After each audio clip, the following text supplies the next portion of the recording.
vamos a hablar de los derechos y deberes de nosotros como pacientes o como usuarios del sistema de salud.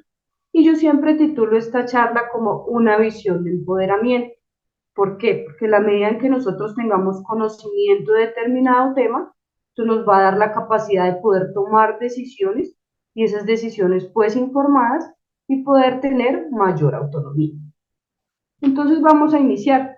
Y en esta oportunidad quise traer un cuento para recordar pues nuestra infancia o muchos somos padres y pues les narramos cuentos a nuestros hijos y vamos a manejarlo así. Y vamos a ver, esta historia ocurrió en Villa Lejana y vamos a ver si eso realmente nos pasa a nosotros como usuarios del sistema de salud. Entonces, iniciamos. Érase una vez un conejo que vivía en una villa lejana. Este conejo se había sentido un poco indispuesto, por lo que decidió ir al médico. Este lo valoró y le indicó una serie de exámenes que debía realizarse y unos controles con médicos especializados. El conejo, muy juicioso, decidió ir a Zanahoria EPS y radicar todos los documentos para que le dieran las respectivas autorizaciones y así saber qué era lo que le ocurría. Pero al llegar allí, la funcionaria le indicó: por el momento no le puedo autorizar todo, porque no hay sistema. Por tanto, solo le dio las autorizaciones para las citas con especialistas. Con dichas autorizaciones, el conejo llamó y llamó muchas veces, y cuando logró que le contestaran, le dijeron que debía esperar un mes porque no había gente.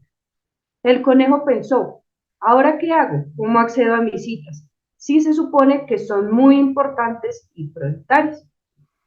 Entonces, todos sabemos que esto no solo pasa en Villa Lejana, sino que nos pasa día a día, en muchas ocasiones.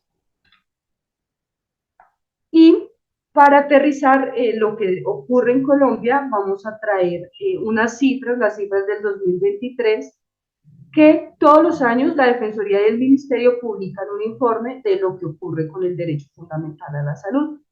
Y, por ejemplo, el año pasado se interpusieron 198.000 tutelas solo por la vulneración del derecho a la salud. Es decir, que este recurso en la tutela aumentó un 26.44% respecto al 2022, que fueron 156.413 tutelas que se interpusieron. Entonces, hubo un aumento siempre considerable del 26%. Otra cosa que ellos exponen, y es que la salud es uno de los derechos fundamentales más vulnerados en Colombia. Y es la segunda razón por la que se presentan mayor número de acciones de tutela. Y la principal causa porque las personas presentan quejas ante la Defensoría del Pueblo. Por otro lado, el Ministerio de Salud, como les indicaba, también hace su reporte. Y ellos indicaron que habían tenido una cifra de 197.767 tutelas. Digamos que esta cifra coincide, muy poca la diferencia para el 2023. Y estas tutelas se presentaron contra los actores del Sistema General de Seguridad Social, contra EPS, IPS, los diferentes actores. Y de este número, el ministerio decía que 19.034 tutelas correspondieron a regímenes efectuados del sistema de salud, fondo de pensiones o administradores de riesgos laborales. No todas eran contra EPS o IPS.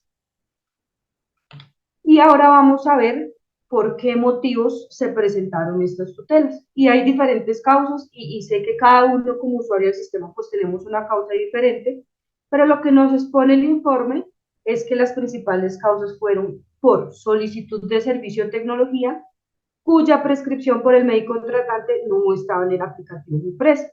Sabemos que hay muchos servicios, muchos medicamentos que deben estar, el médico debe hacer la respectiva solicitud a través de un formato que es el MIPRES, eso ocurre aquí en Colombia, y pues digamos que a veces los médicos pues no lo suben de la manera que no es adecuada, o por ejemplo el medicamento no está dentro del sistema, entonces ellos hacen un formato de contingencia, pero pues a veces hay dificultades, o no se radica en el momento en que debe ser. Esa es una de las mayores dificultades. Lo otro es solicitud de medicamentos que no tienen un registro sanitario. Acá pues en Colombia está el INVIMA, que es la entidad encargada de dar pues ese registro, Pero nosotros, por ejemplo, en enfermedades huérfanas manejamos mucho los medicamentos que se denominan medicamentos vitales no disponibles. Entonces no tienen un registro y hay que hacer un proceso debido para obtener una autorización de importación, un permiso que nos permita traer esos medicamentos al país. Entonces hemos encontrado que hay muchas barreras en todo el proceso y pues en todos los actores, entonces se demora mucho en que el paciente acceda a este tipo de medicamentos.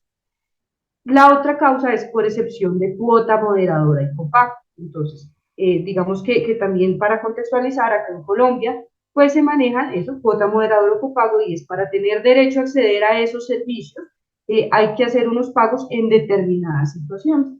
Pero la ley, la norma también nos dice que hay casos en los que los pacientes tienen una exoneración y no tienen por qué pagar estos montos. Entonces, específicamente, el decreto 1652 del 2022, pues nos muestra como determinados casos. Por ejemplo, los pacientes con enfermedades huérfanas no tendrían por qué hacer este tipo de pagos.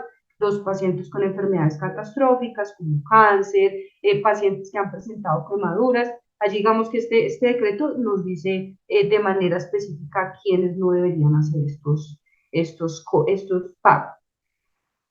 Otra de las causas principales fue por demora en la autorización de citas de medicina especializada, procedimientos y tecnologías en salud.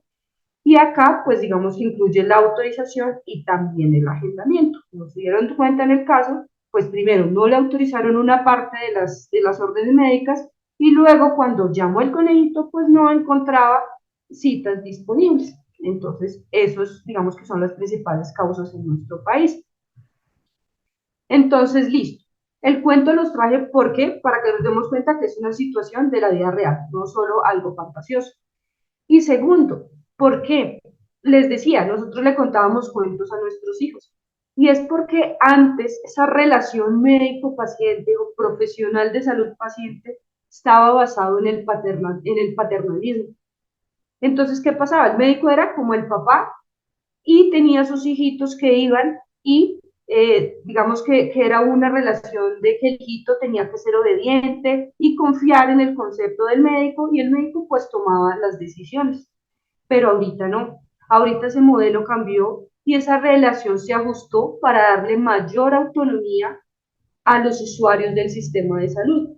Por eso digamos que no me gusta tanto decir paciente, porque suena como algo pasivo, como que está ahí esperando. No, ahorita somos usuarios del sistema de salud y en la medida en que estemos más informados, pues podemos hacer un uso mejor y pues hacer que se protejan nuestros derechos, pero también pues en contraprestación a esos derechos, pues saber que nosotros también tenemos ciertos deberes, como ya se ha mencionado.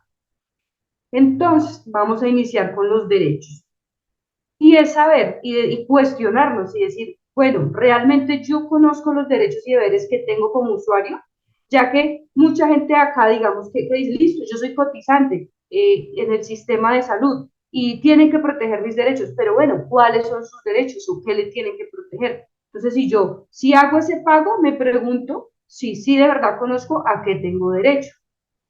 Lo otro es que la EPS tiene dentro de su obligación hacer conocer los derechos, la Carta de Derechos y Deberes a sus pacientes. Y muchas EPS son muy juiciosas, y eso me consta, porque le envían a los pacientes a través de correo electrónico, a través de mensajes de texto, a través de líneas de WhatsApp. Cuando uno escribe para agendar citas, entonces le dicen, recuerde que sus derechos son estos, sus deberes son estos, y lo hacen de manera muy dinámica para que las personas lo conozcan. Pero a veces los usuarios no los revisamos, hay otros usuarios que sí son muy juiciosos que también me conocen.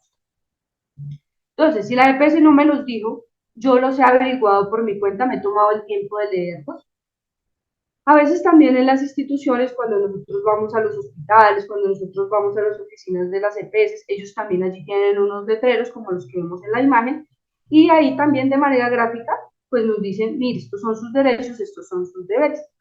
Con algo de historia que nos narraba Julio, podemos ver que el derecho a la salud se ha ido construyendo con el tiempo. ¿Y qué pasa? Antes ese derecho a la salud no era fundamental por sí solito, sino que iba de la mano del derecho fundamental a la vida. Entonces, cuando uno iba a radicar una tutela, entonces decía, mire, necesito que por favor me proteja el derecho a la salud en conexidad con la vida, iban a ir de la mano, pero posteriormente no, y le dijimos, no, el derecho a la salud hay que protegerlo solo, y dense cuenta que sirvió por las cifras que yo les mostraba. Entonces vemos que actualmente en la ley 1751 del 2015 nos dice, este derecho es autónomo, va solito, irrenunciable tanto en lo individual, nosotros como personas, como en lo colectivo. ¿Por qué lo colectivo? Porque es que la salud implica muchas cosas y no es solo yo solito con mi agendamiento de citas, con que me enferme, no, implica muchas cosas, implica el cuidado del ambiente, de ser conscientes de muchas cosas, del cuidado, de que si yo cuido el agua, estoy protegiendo mi derecho y el derecho a los demás, que si no contamino los ríos que tengo en mi comunidad, pues es otra cosa que nos va a aportar. Entonces, es eso. ¿Y qué implica este derecho a la salud? Es que tengamos un acceso a los servicios, entonces, ¿qué implica? Medicamentos, insumos, todo lo que sea prescrito por nuestro médico tratante. ¿Y cómo me deben prestar estos servicios? Pues de manera oportuna, de manera eficaz y con calidad en esa prestación. Entonces, aquí vamos a hablar de algo también muy importante, y es que hay ciertos grupos poblacionales que tienen una debilidad manifiesta por su condición actual.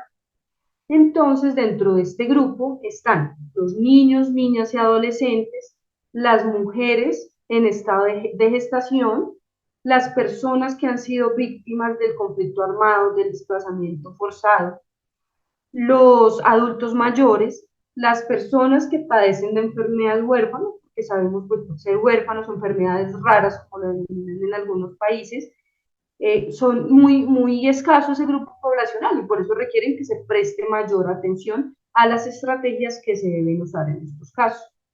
E igualmente se encuentran las personas en condición de discapacidad, cualquier tipo de condición de discapacidad, motora, auditiva, visual, cualquier tipo. Y por eso pues se les da esa denominación de sujetos de especial protección, ya que requieren ciertas garantías especiales y cierta visión especial, que se creen estrategias de interés público para garantizar sus derechos. Entonces, la ley 1751 nos muestra ciertos derechos que deben tener las personas y lo muestra de manera específica. Entonces, como ya lo mencionamos, pues está inmerso ese acceso a los servicios y tecnologías de salud, como lo dijimos, oportunos, eficaces y con calidad. La atención en urgencias. Y digamos que acá quiero decir una cosa, esto es lo que la ley nos dice y este es el ideal, pero vemos pues que no se da cabalidad y que este es el mundo ideal, pero pues por eso existen herramientas para posteriormente uno hacer proteger sus derechos, porque si no los conocemos y no sabemos qué es lo que está en la norma, pues no podemos hacerlos respetar o hacerlos valer. La atención en urgencias sin que sea exigido documento alguno o un pago previo, porque pues claramente está en riesgo la vida o en riesgo nuestra integridad física. Que haya una comunicación plena, permanente, expresa y clara con el profesional de salud, y este va unido al siguiente derecho, que es una información clara, apropiada y suficiente. Y esto va relacionado con lo que yo les decía. Ahorita no es que el médico es nuestro papá y nos dice ciertas cosas. Claramente él es el profesional, tiene la información. Pero ahorita hay muchos usuarios del sistema que dicen, mire, yo leí, yo revisé, doctor, ¿cómo podemos manejar esta? Yo leí que había cierta terapia y ya el doctor nos dirá, venga, si usted tiene razón, lo podemos mirar, o definitivamente no, porque no hay cierta evidencia. Pero la idea es que como usuarios nos apersonemos y podamos preguntar y aclarar dudas con el profesional de salud. Que se hagan las prestaciones de salud de acuerdo a la ley y por eso, vuelvo y reitero, pues estamos conociendo qué dice la ley. Si no lo sabemos, pues cómo vamos a discutir algo. Que haya un trato digno en todo nuestro proceso de atención, sea consulta externa, sea hospitalización, sea urgencia, cirugía, siempre que se maneje un trato digno, respetando nuestras creencias y nuestras costumbres. Igualmente, en la historia clínica de quién es, del paciente, y debe tratarse de manera confidencial, a menos que, por ejemplo, uno quiera participar en un estudio y dé la autorización, pero solo a través de autorización y un consentimiento firmado, pues podemos permitir que accedan a nuestra historia clínica. De lo contrario, no, porque son nuestros datos y es información muy privada que se está manejando allí. Lo ideal también es que la prestación de los servicios sea a través de profesionales de salud que estén debidamente capacitados y debidamente autorizados con todas las licencias, digamos, profesionales que deban tener y los requisitos pues que exija cada país. Bueno, este va muy ligado al primero y es acceso oportuno también a las tecnologías y medicamentos. Y como vimos, pues es uno de los derechos más vulnerados que nos indica pues los diferentes informes de la Defensoría y del Ministerio. Igualmente, pues que la prestación del servicio sea con higiene, seguridad, respeto a la intimidad. Siempre debemos recibir información. Así como la EPS nos informa los derechos y deberes, la idea es que también nos informen los canales a través de los cuales podemos presentar peticiones, quejas, reclamos y solicitudes, que también he visto que, por ejemplo, por medio de las oficinas virtuales, ellos siempre, digamos, que publican, muchos muy juiciosos publican la forma en la que se puede hacer y han ayudado a que se haga por llamada o acercarse a la oficina para que se disminuyan esas barreras a pacientes que tienen difícil acceso o que no tienen acceso a las tecnologías de Internet. Entonces han mejorado mucho ese tema. Y también lo ideal es que nosotros, como estamos aportando el sistema, también podamos ser veedores de esas cuentas y poder acercarnos y digamos que tenemos la autonomía total de decir, bueno, necesitamos saber. Y también las EPS han hecho eso, a veces hacen reuniones y listo, vamos a mostrarle en qué estamos en cuanto a el manejo de recursos. Otros de los derechos, entonces, pues que se nos trate con dignidad, no tratos crueles o inhumanos. Lo otro es no trasladar esas cargas administrativas o burocráticas a nosotros como pacientes. Y es, digamos que yo digo, bastante tiene uno ya con la carga de su enfermedad, con la carga de sentirse mal, para tener que decir, como no, mire, este documento el doctor lo dejó mal, que no lo hace por malo, sino que muchas veces pues se pasa por el tiempo, o no sé, en la oficina se equivocaron. Pues no, tiene que ir usted a arreglarlo. No, lo ideal no es eso, lo ideal no es eso porque no es la carga que le corresponde al paciente, pero lo que les digo, es el mundo ideal. También que se agoten las posibilidades del tratamiento. ¿Mm?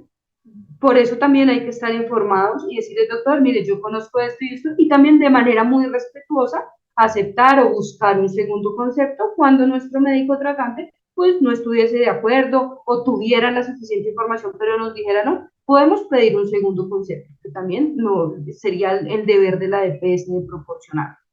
Lo otro es aceptación o negación de donación de órganos. Listo. Hasta aquí vamos con los derechos y con todo lo que podemos reclamar a nuestras entidades prestadoras de servicios de salud. Pero como en toda relación, así como yo espero que me den, que me den, que me den, también tengo que dar y también estoy en la obligación de, como les dije ahorita, dar una contraprestación. Entonces aquí están los deberes. Y el principal deber, y a mí personalmente me parece el más importante, es propender por ese autocuidado de nosotros y de nuestra familia y de nuestra comunidad.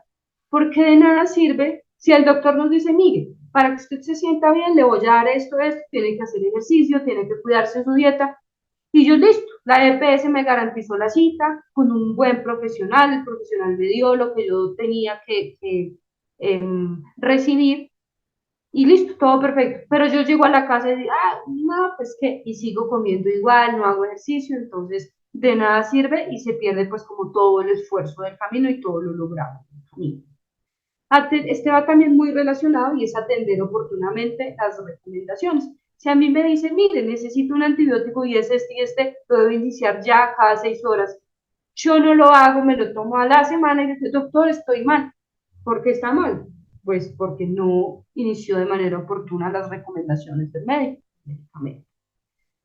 Igualmente debo actuar de manera solidaria ante situaciones que pongan en peligro la vida de los demás, pues esto digamos en la medida de lo posible que yo pueda garantizar. Y aquí también va muy ligado a lo que yo les decía, el cuidado del agua. Yo no puedo decir, no, voy a ir esto que me sobró de aceite del carro, lo voy a desechar en un río, en un lago, pues es que esto también está poniendo en peligro la vida de los demás. Lo otro también importante es respetar al personal de salud que está responsable de esa prestación de servicios, porque a veces, claro, hay cosas que se les salen a los funcionarios de las manos. Y lo que decíamos, por ejemplo, bueno, se dañó el sistema, pues yo no puedo ponerme a pelear, pero miren, no, hay que también ser respetuosos de ciertas cosas, en la medida pues de lo que uno pueda tolerar, pero nunca faltando al respeto. Usar de manera adecuada y racional los recursos, cumplir pues las normas del sistema de salud, siempre actuar de buena fe y siempre, siempre también es muy importante suministrar de manera oportuna y suficiente la información. Si yo quiero un tratamiento, pero le niego cosas a mi especialista tratante, le oculto cosas, pues es muy difícil, porque vuelvo al mismo ejemplo. Yo digo, doctor, mire, sigo mal, y el doctor va a decir, ¿usted se tomó el antibiótico? No, sí, sí, sí, yo me lo tomé. Bueno, pues estamos actuando ahí con mentiras y el doctor puede que nos suba un antibiótico más fuerte, pero pues de nada va a servir porque nosotros no estamos dando la información que es para que el médico sepa cómo actuar. En cuanto a las enfermedades huérfanas específicamente, nosotros, pues acá tenemos la ley 1392 del 2010 y esto va ligado pues a que los pacientes con este tipo de patologías pues son sujetos de especial protección y la idea es que el gobierno nacional pues enfatice en garantizar su calidad y su expectativa de vida, teniendo en cuenta ciertas condiciones como son la disponibilidad, el equilibrio financiero, accesibilidad y pues tener ciertos estándares de calidad en la prestación de los servicios. Y esta ley nos dice que hay ciertos principios con los que se debe hacer esta prestación del servicio, que es la universalidad, la solidaridad, corresponsabilidad, que entonces aquí tenemos también derechos, deberes, deben ser en una balanza, y la igualdad en esta prestación. Entonces, como les dije, tenemos esta situación de lo que veíamos del cuento y es que no le dieron la prestación de esos servicios y no sabían qué hacer en este caso. Entonces, ¿qué tenemos? Tenemos diferentes herramientas y una de ellas es el derecho de petición. Aquí en Colombia está regulado por la ley 1755 del 2015 y es hacer una petición respetuosa de lo que nosotros necesitamos. En este caso, pues el día. Me dieron la orden médica, me acerqué a la oficina y realmente me generaron unas autorizaciones, otras no, llamé y no tengo la oportunidad y la posibilidad de acceder a la cita que necesito. Entonces, quiero que usted EPS me ayude a resolver mi caso y muchas veces las EPS a través de este derecho de petición, pues dan respuesta. Lo otro es que vemos que si directamente con la EPS no hubo una respuesta, pasó la fecha, que son 15 días hábiles, y no nos dieron respuesta ni nos dieron solución, podemos acudir ante la Superintendencia Nacional de Salud o ante la Defensoría y pues decir, mire, realmente yo pasé la queja, no me respondieron, no me dieron solución, necesito que ustedes, señores superintendencia, me ayuden a obtener una solución.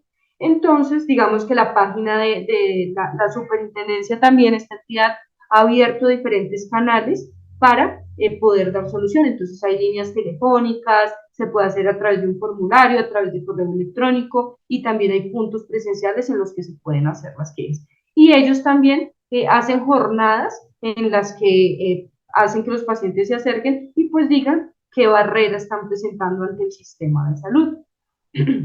Aquí ven formulario, llamada en línea, chat, videollamada, rutas del consumidor para pacientes que viven en áreas geográficas dispersas. Y esto es como un ejemplo del formulario. ¿Y qué pasa? Fuimos ante la superintendencia y aún así tampoco, que nos pasa mucho. Entonces tenemos ya la acción de tutela y decimos, listo, mire, yo ya agoté todos estos mecanismos, esto en caso de que no sea algo que ponga en riesgo inminente nuestra vida. Ya si es algo que pone en riesgo inminente nuestra vida, o por ejemplo, un paciente con cáncer que necesita cosas urgentes, pues podemos acudir a la tutela directamente. ¿Y la tutela qué es? Pues es una garantía constitucional que tenemos como ciudadanos para que se nos proteja de manera inmediata nuestro derecho. Y como decimos, en este caso, pues, ¿cuándo procede? En este caso, pues tiene que ser un derecho fundamental que ya dijimos, que es la salud. Y acá, pues claro, van pegaditos varios derechos, y es pues el derecho a la vida, que lo que les digo ya son solitos, pero uno puede invocar, es decir, claro, si a mí se me está afectando la salud, pues también se me está afectando la vida, se me está afectando el derecho a la seguridad social, a la integridad física, a la integridad emocional, a la dignidad humana, se pueden vincular a ese derecho fundamental a la salud. ¿Cuándo procede también? Pues cuando esa vulneración o amenaza pues se origina de la acción o omisión. Hicieron, dejaron de hacer y o lo que hicieron pues claramente atenta contra ese derecho que yo estoy pidiendo que se me proteja, ¿cierto? Y pues cuando ya no encuentro otro medio, entonces en el caso dijimos, mire, ya pasé derecho de petición, ya pasé que la supersalud y aún no me dan esa cita, entonces tengo la tutela. Cuando no es procedente, cuando yo tengo otros recursos, cuando yo tengo otras maneras de agotar mi protección al derecho, cuando se trata de derechos colectivos, porque en ese caso ya hay otro mecanismo aquí en Colombia que se maneja para proteger esos derechos. Cuando ya el daño está hecho y lamentablemente es muy triste y nos ha pasado porque es una realidad y a veces las pasadas nos llegó un fallo de tutela y no, pues no procede, no procede porque el paciente ya había fallecido, pues ya murió y ya no pudo tener acceso a su quimioterapia, pues nada que hacer. Y cuando el acto pues sea general, impersonal o abstracto. O sea, acá, claro, no es personal porque es el derecho que se me está vulnerando aquí y es en concreto porque estoy diciendo de manera concreta la situación que me está afectando y el derecho que se me está vulnerando. Entonces, la acción de tutela también, digamos que nosotros desde las diferentes fundaciones apoyamos a los pacientes para que las tutelas queden muy bien argumentadas, con varios fundamentos y sea como un poco más fácil dar a entender a las personas que están en el juzgado para que los puedan amparar nuestros derechos. Pero en realidad no se requiere de mucha formalidad y muchas veces se puede de manera verbal, es decir, usted puede ir al juzgado y decir, mira, me están vulnerando este derecho por esto y esto, presento las órdenes médicas, presento las pruebas y ya con esto debería quedar constituida esta acción de tutela. Tan pronto yo presento esa acción de tutela, tengo 10 días hábiles siguientes para que me den esa respuesta para que salga ese fallo a favor. ¿Qué pasaría, por ejemplo, y esto digamos que son términos que se manejan aquí en el país, si ese fallo me dice no, no le va a proteger esos derechos y ya, eso quedó así? Entonces yo tengo la posibilidad de impugnar ese fallo, de decir no estoy de acuerdo con ese fallo y dentro de los 3 días siguientes, tengo hasta 3 días siguientes para presentar esa impugnación, es decir, no estoy de acuerdo. Y ese trámite de esa impugnación, pues la idea es que en 20 días siguientes hábiles a que yo presente ese documento, pues salga ese fallo y me diga, sí, venga, confirmo lo que dijo el juez o definitivamente no, lo revoco y voy a ordenar que usted pueda acceder a lo que está pidiendo. Ya, por ejemplo, listo, salió el fallo a favor y los fallos dicen, ordénese a la EPS tal o a la entidad tal, lo que sea, que se proteja el derecho fundamental a la salud y, acorde a esto, ordenar que se asigne la cita de medicina especializada y se autoricen los exámenes médicos. Pero, y le dan un tiempo determinado, por ejemplo, dan 48 horas. Pasan las 48 horas y la EPS aún con ese fallo de tutela no nos da, entonces tenemos la opción de erradicar un incidente de desacato. Y es decirle al juez, mire señor juez, usted ordenó en su fallo, ordenó esto y esto, pero aún así la EPS o la IPS o bueno, determinante no quiere responder, entonces tengo como esas medidas para ayudarme en que sea protegido mi derecho fundamental a la salud. Era eso, básicamente.